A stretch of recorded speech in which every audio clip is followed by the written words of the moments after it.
The Romans were the first to appreciate the strategic importance of a special part of Yorkshire. Covering an area of over 58,000 hectares, it's larger than the inner London boroughs put together. Comfortably accommodating a population of 288,000, it boasts more space per person than Berkshire, Hertfordshire or Surrey. With space to live, space to play and space to grow, Doncaster is the town that works for business. Today, the visitor from Roman footsteps will discover a thriving metropolitan borough that's become a vital cog in the machinery of British business. Doncaster has earned an enviable reputation for producing quality components for inclusion in a wide variety of products manufactured or assembled elsewhere. British industry is a highly discriminating customer, demanding stringent standards of quality and performance at the right price. Continuous investment in training and the application of new technology has enabled Doncaster to meet and exceed these specifications, resulting in the fact that 41.3% of the workforce is employed in manufacturing or the production of raw materials, compared to just 30% nationally. What is more, nearly a quarter of the total workforce is categorized as skilled manual.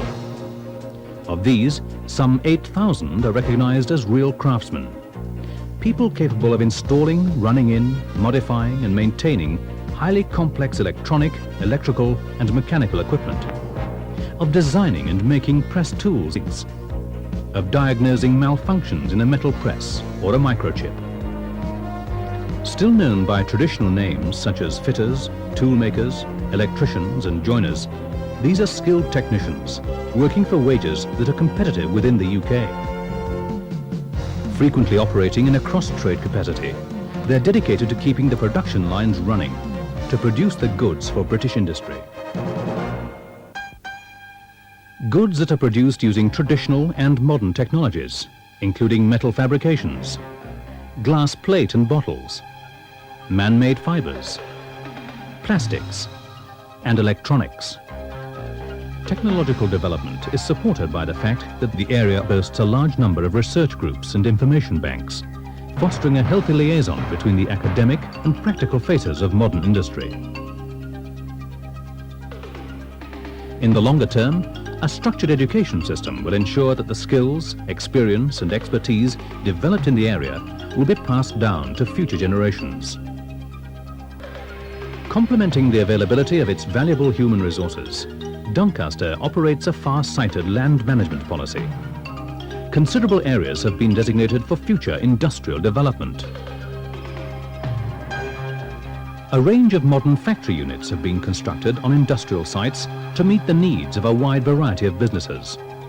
Many of these have been developed by the Council in partnership with the private sector. Bricks and mortar are just part of the process of creating an environment that's already started to breed success.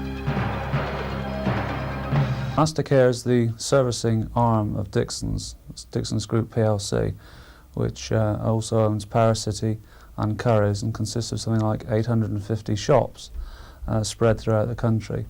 Mastercare does all its servicing for TVs, VCRs, personal stereos, hi-fis, all the things that we sell in our shops. Mastercare does almost 2 million jobs or repairs, which is a variety of VCRs, TVs, as I've said. Low end, low cost is about 700,000, and we're anticipating in a full year doing some 700,000 repairs through Doncaster for the rest of Great Britain.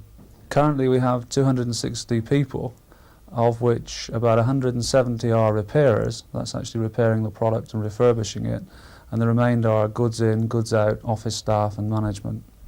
What we're hoping to do is to develop them through the colleges, and we're working with the colleges in Doncaster to try and get them onto City and Guilds examinations so they can actually start to become fully fledged engineers. We found that the work ethic of the community is extremely good, and they are all teenagers, 17 to 19, so their attitude is extremely good.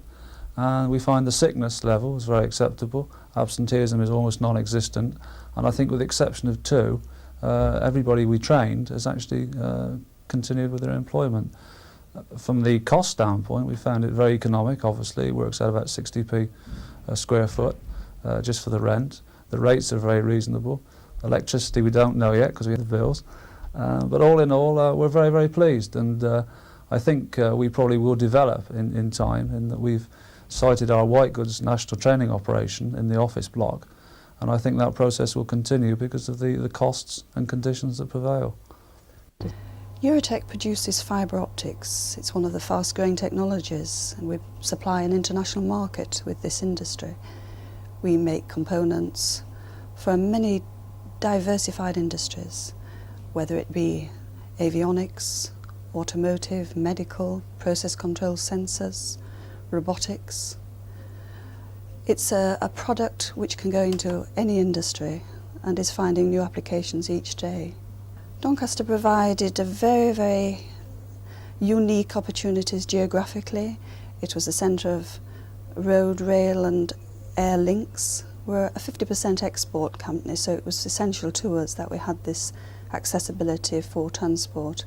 We're shipping each day to the continent, and we're on the doorstep of several airports in Doncaster. It had, we felt, a long-established tradition for work. It had an established glass technology. We possibly were able to capitalise on the existing expertise that had been generated within the textile industry. A lot of dexterity in operatives were able to transfer from possibly a contracting industry into a newly emerging one. Whatever you want in Doncaster you can find, whether it's precision engineering down to a 1mm drill. Support industries are excellent. It's a very good place to be. Crompton Parkinson commenced manufacture of fractional horsepower motors in Doncaster in 1946. Today, the Wheatley Hall Road site is home to its successor, Brooke Crompton Parkinson Motors, which is itself a subsidiary of Hawker Siddeley plc. Brooke Crompton Parkinson Motors is the UK market leader in a wide range of small and medium-sized electric motors. The small electric motor market is highly competitive, and in recent years many of the motors used in our homes and offices have been supplied from abroad. In an attempt to redress this, it was decided 4 years ago to embark on an entrepreneurial programme of product and plant investment at Doncaster in order to make the plant fully competitive for the challenge of the 1980s and the 1990s. New products were designed, new markets were identified, and new plant was installed. The investment in the Doncaster factory has been well over £2 million in the last 2 years, and it hasn't stopped yet. This investment, of course, impressive though it may be, would not have been possible and would have not have been of any use without the full cooperation of all the employees concerned. And this was readily given once the outlines and details of the plan were explained. This then is the story of a mature company which has reinvested for its future in Doncaster for good commercial reasons, but also because it believes that Doncaster is a good place in which to be.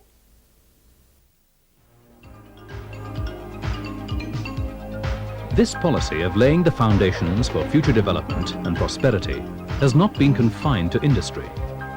Consideration has also been given to the requirements of the commercial and service sectors. Positioned at the hub of a network of satellite townships and villages, Doncaster is ideally placed to provide retail, business and employment opportunities to a large catchment area.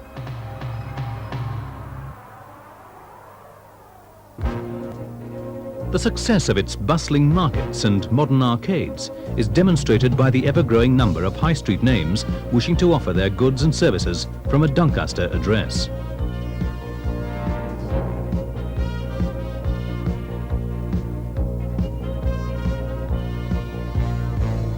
Lads, being a Yorkshire-based company, established for over 100 years, saw an opportunity in Doncaster for further expansion. We were so impressed with the response from the people, both staff and customers, that we decided to go ahead on this new development for a superstore that would further enhance the shopping facilities for the people of Doncaster.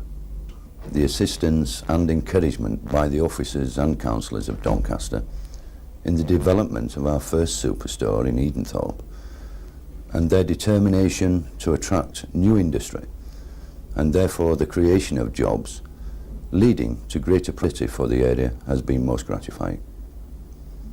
Well, we're expanding rapidly and have been doing so for the past few years, and are continually looking for new sites either to acquire or in fact build, as we have done in Telford last year.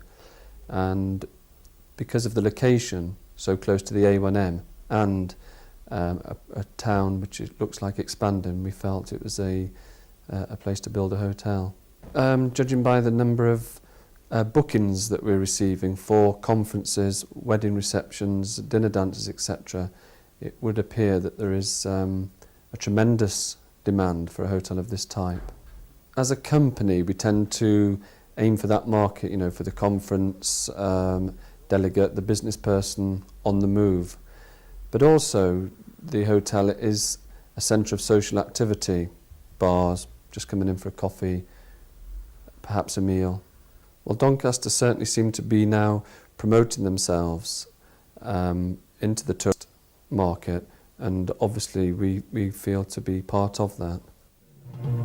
In the world of commerce, Doncaster has a potential for rapid development. The area's computer banks and information technology services, along with the growing availability of office accommodation, provides an attractive incentive for commercial organisations wishing to relocate or expand.